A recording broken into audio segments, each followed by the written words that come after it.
Kumusta kayo dito? Ay, nung isang araw po, grabe po ang gawa ng lakas po ng hangin, ay hindi ko man po alam na may bagyo. Bahak po, yahaga ilalim. Nandiyan po kami lahat mag-iirina. Ang asawa ko po, kahit po na uulan, nagpapagyo-bagyo, ay tuloy pa rin po ang pagtatrabaho niya. Kaya minsan po ako'y kinakabahan din. Pag may ginagawa po doon sa shop, hindi ko siya nauwi. Pilig nga po ako doon. Kahit po gagayin-gayin po siya, hindi po talaga siya natigil sa pagtatrabaho. Kung hindi naman daw po siya matrabaho, ano daw pong kakainin namin.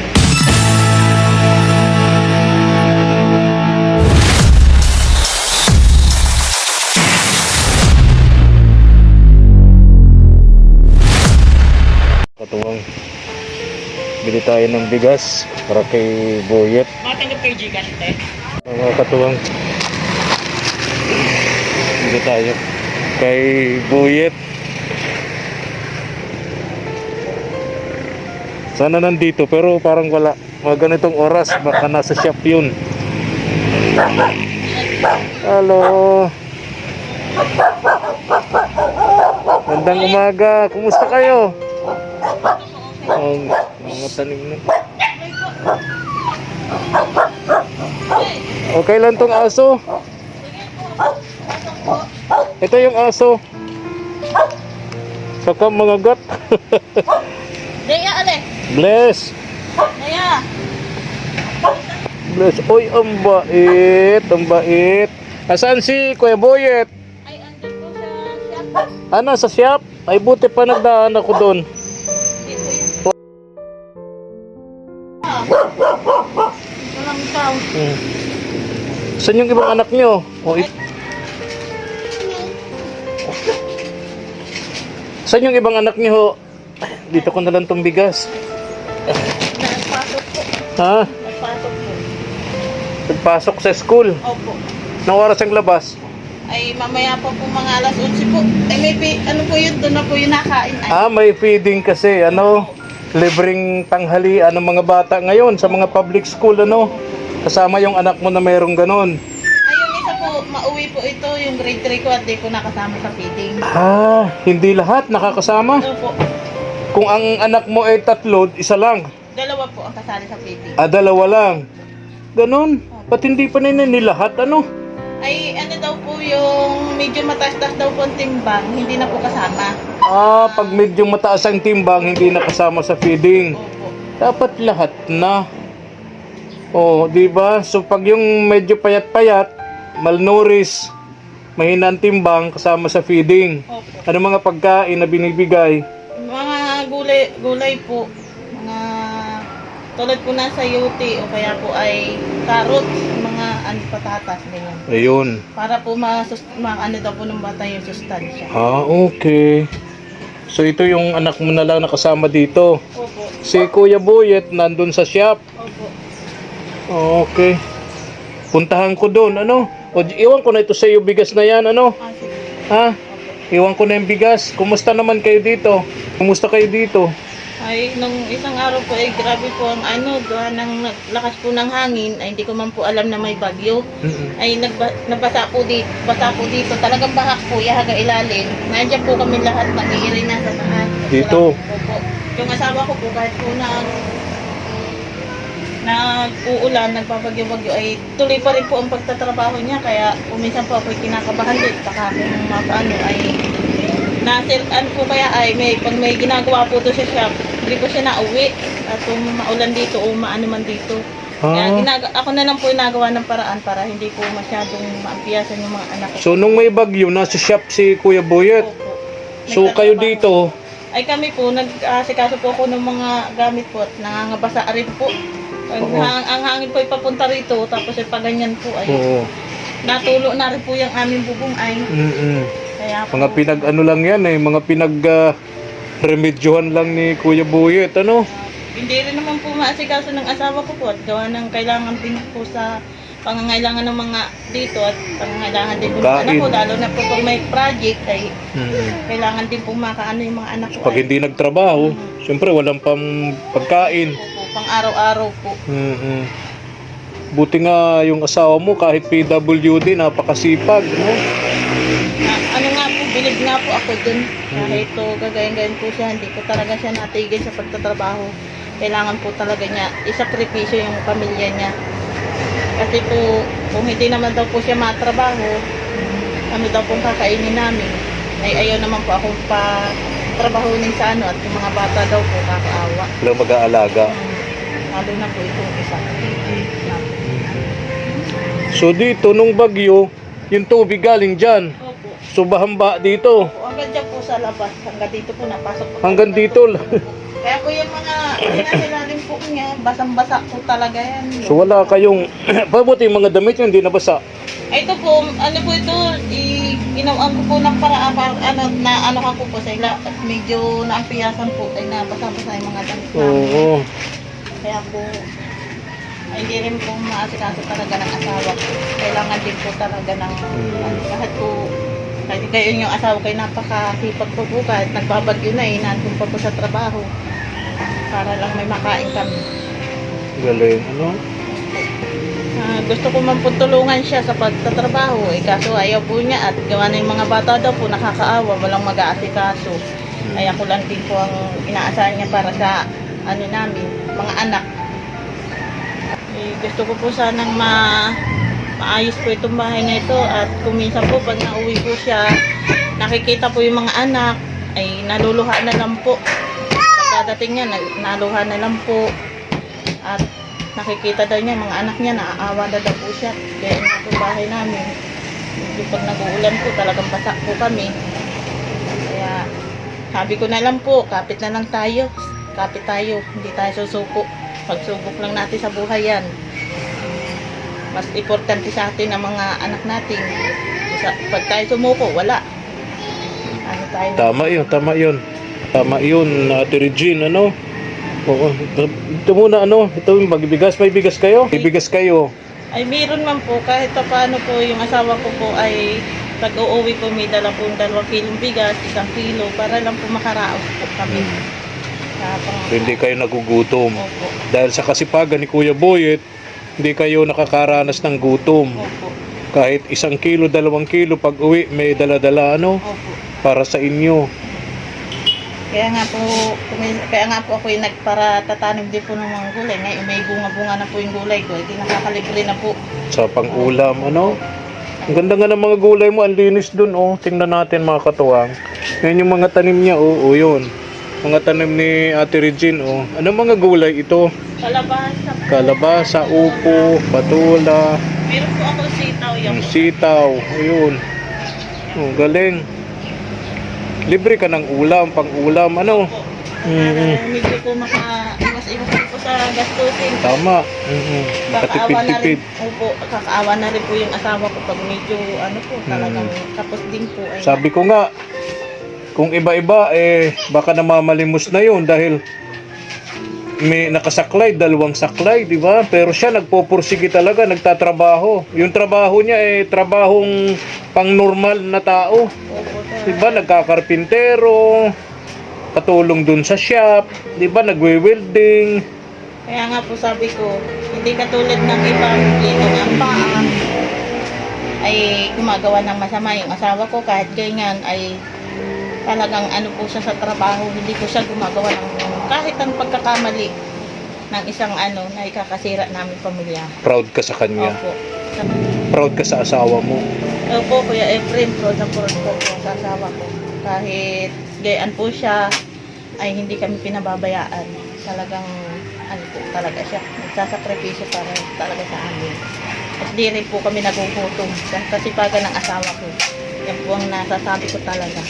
Hindi po talaga kami yung pinabayaan ng isang beses. Talagang araw-araw po siya talaga. Kahit nagbabagyo yan, maulan man dyan, nagsasakripisyo po talaga Sa siya. trabaho, ano? Opo. Kahit may kapansanan. Opo. Ang galing, ano? Kaya kuminsan po, hindi na lang po ako nagpapakita ng awat. Kasi kuminsan, pag magpakita po ako ng awat sa kanya, sinasabihan ko po siya magpahinga kahit 1 araw lang, ay katuwiran po niya ay magugutom daw po kami. Mag-iirtan. Ayaw niya. Ayaw po. Ayaw niyang kaawaan siya. Opo. Wow, galing. Masakripisyo daw po siya hanggat kaya niya. Okay. Kaya, Ate Regine, may ulam na kayo. ay, ito po. Ano yan? Talbos kamuti po doon po sa tanim. Anong gagawin mo dyan sa talbos kamote? Lalagyan ko lang po ng bagoong. Tama na po yung ulam namin at para po makatipid pa. Sino kayong dalawang mag-ina? Opo. Si Kuya Boyet, hindi siya uuwi. Hindi po siya makain. Kumakain sa shop. Opo. Ay daanan ko doon, ano? Opo. Pero, bigyan na kita dito ng, sandali ha. Ito, bili ka ng ulam. Ha? O, bili ka ng ulam ninyo. Ano? Opo. May kantin naman dito malapit. Bili ka para may ulam kayo, ano? Opo. Oo. Maraming salamat po. Oo, Kuya sige. Edwin. Thank you. Alis na ako, ha? Sige. O, basta't, lagi ko kayong bibisitahin dito ni Kuya Boyet. At, nagdala ko sa inyo ng tulong. Bigayan ni Ma'am Nancy and Sir William. Maraming salamat po, Ma'am Nancy, Ma'am Nancy, Sir William. Sir William. Maraming salamat po. Sige. Thank you po. Oo, okay. Sige ha. Ingat kayo ha. Nagawa nito si Boyet lang, ano? Opo. Kinaya niya yan mga katuwang. Kahit nakasaklay siya, naakyat po niya yan. Ito, wall ito pader. Nilagyan lang po niya ng parang ganon. Ayun, pwede na nga naman. Natuluyan na po nila dito. No? Okay, sige na Ate Regine ha. Ingat kayo ng anak mo. Ilang taon na to? Dalawa po. 2 years old. Oy, okay. Sige na, babay na. Babay na. Bye-bye. Ano pangalan nito? Althea po. Althea. Oo, sige na. Salamat po Kuya Efren sa pagdala mo po sa amin. Sige, sige. Salamat. Daanan ko dun sa shop si Kuya Boyet, no? Tingnan ko din yung pinagagawa kong sasakyan sa kanya. Pinagawa yung sasakyan dun. Ay, hinihintay na nga po yung pyesa na yung bibilhin daw po ninyo para daw po magawa na. Di daw po magawa-gawa. Gawa nang wala pa daw po yung pyesa. Kaya, Hinihintay. Tagal na daw po yung sasakyan niyo sa shop. ay, oo. Sige, puntahan ko dun ha. Opo. Tingnan ko dun. Bye-bye! Nakatingin di pa masyado. Di ako masyadong pamilyar. Sige na, alis na ako ha. Sige. Okay, okay. Tayo na po mga katuwang. Punta natin sa shop. Na tayo sa shop ni Boyet. Ito na yung sasakyan natin mga katuwang.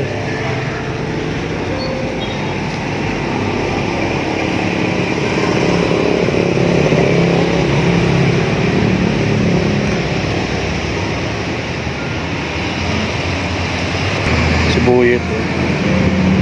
Boyet, kumusta? Ay, Oo. kuya.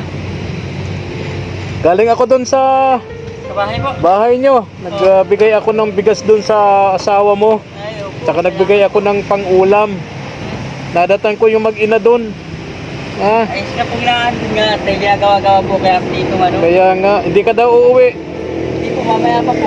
Hapon ka umuwi. Opo, hapon pagka tapos na po ang pagka ganito pong may gawa. Okay. Pagka wala pong masyadong gawa, ay nauwi po at dahil magagawin nga. Pagka walang gawa, umuwi ka. Pero ngayon, parang marami kayong ayusin ngayon. Mga ano po ito po sa gani ko Okay. Oo. Nag-hit po lang muna ako. Oo. Asan si Si Kuya Romy, yung... Nasa kanila po ito nga po, tinatanungan niya po sa akin. Ha? Tinatanungan niya sa akin sabi ko chat ko ka po at ano ko ako. Sasabihin ko nga sa iyo. Hinihintay niya yung pyesa. Hinihintay niyo yung pyesa? Ay, nasa kanya daw yung sample kung puntahan nga daw po sa kanya, sa bahay niya. Sa bahay niya? At ano daw po yung nang maikabit nga daw niya. Oo. Oh, kuya. galing ako doon kay Boyet sa bahay nila, kuya. Ha? Sa kuya, may sabi ng mekaniko ko, may mga bukod pa doon sa pyesa mong may mga idadagdag ko kung bibilin daw. Wow, ang dami Kaya pala. kailangan ka daw niya makausap, gusto ko nga niya makausap at ano daw niya itong mga bibiling pyesa. Pero nag-andar naman Nagkanda po, nangamalya lang. Palyado lang. Palyado lang. Yung nga po pala bibili siya yung ay bibili na repair kit Repair kit. para daw po. Oo. Hinihintay nga niya po ikaw para niya, Oo. maikabit niya na daw. Kapit po yung muli. Ha? Saka nga po yung muli, tinatanong na nga din po ni Galandot para maikabit nga din daw niya. Dalawang pair, Oo po, dalawa. Dalawang. So kasing mulyo nito, luma na yung parang ganyan po, luma na. Bulok na yung mga bakal. Bulok na yung mga bakal. Kailangan na talagang mapaltan. Ay sige. Ay ito may sukli pa ako dun sa Ato Buyet. Bigay ito sa atin ni Ma'am Nancy and Sir William. Oh, dyan mo ito. Ay, ako na. Dyan mo to. Oo. Sukli yan dun sa bigas na binili ko. Magkano yan, Buyet? Yan, sukli yan dun sa bigas. 50 po Ayan, itong Bahala ka na dyan. sige po, at patama po may papangulam at Oo. pampambawon-bawon. Nagbigay naman ako ng pang-ulam nila dong mag-ina. Ay. Galing ako doon. Nadatnan ko nandun dun sa taniman sa likod bahay nyo. Libang kaya po. Oo. Libang mga ano ay. Oo. Sige, Salamat po salamat po kay Ma'am Nancy. Ma'am Nancy na sa Sir pinadala William. ng tulong na Basta kay kapag Sir ka lagi Salamat akong po. pupunta sa iyo para sa bigas mo, kunting panggastos mo, ano? Yan, tama, nag-ano nga rin yan. Mahina naman po kaya ang gawa namin. Ngayon nga lang kami ulit na paggawa. Oo. Ilang araw kaming walang gawa. Kaya, medyo mahina ang gawa. Anong ginagawa mo dyan? Ano po itong manifold sa lilinisan? Lilinisan. Ano ay, at nagani ka na Papalya din. nagpapalya na lulupawi. Lupa. Kailangan yung malinisan. Nakasin po lahat yung mga ngayon sa pinakang-ilalim. Ay, okay. Sige ha. May- Buyet, alis na ako ha. Ay, sige po, salamat Oo. po. Ay, sa ano nga po pala, ano pala sabi ko, titong piyesa mong ano, hinihintay niya na.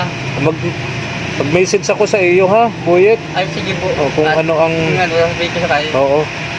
Ano po ay, tatagalan na po kaya ito sa sasakyan ay gusto po na ano ay maayos na ito sa sasakyan at tagal na din nandito ay Tagal-tagal na rin nandito. Sige. Kaya- Sabihin mo, pasensya na ha. Sabihin mo, pasensya na. Kung medyo natagalan dito sa shop, nakaparking. Okay. Tapos pag ano po, message sila po kita. Sige. Ano pa makuha po yung pyesa. Sige. Yung sample nung repair kit, ano? Eh di, ano po yung sample ng repair kit? Ako na magkuha sa kanya. Oo. Daanin mo na- Daanin ko dito ha. Oo, sige. Mamaya po kukunin Oh, ko. salamat Buyet ha. Ingat ka lagi ha. Opo. Ingat ka ha. Salamat po sa Oo, sponsor. sige.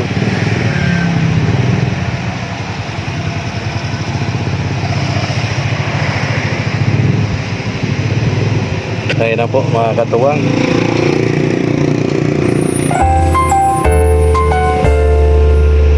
Thank you for watching.